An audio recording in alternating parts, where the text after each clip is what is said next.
যাব আমরা। কখন বেরোবেন? আমাদের কর্মসূচি যা আছে কিছুক্ষণ পরে আমরা শুরু করব। কিন্তু বড় ব্যারিকেড রয়েছে।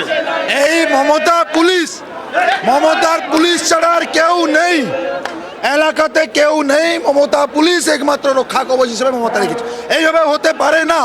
উনি যে পাপ করেছেন সারা রাজ্যে নয়, সেই ব্যারিকেড তো অনেকটাই শক্তপোক্ত, একদম সিল করা রাস্তার সঙ্গে। এই শক্তপোক্ত ব্যারিকেড করে কোনোদিন কোনো সরকার থাকতে পারেনি, পারবেও না। মানুষের দ্বারাই সমস্ত শক্তি, এই সমস্ত যে দরজা করেছে ভেঙে দেবে, মানুষ তার জবাব দেবে। ব্যারিকেড টপকে যাবেন? ব্যারিকেড ভাঙবো, অবহেলার জন্য আমরা ব্যারিকেড ভাঙবো।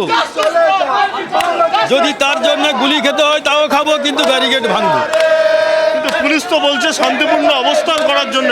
শান্তিপূর্ণ অবস্থান তো কেন ব্যারিকেড করেছে? ব্যারিকেড করেছে কেন?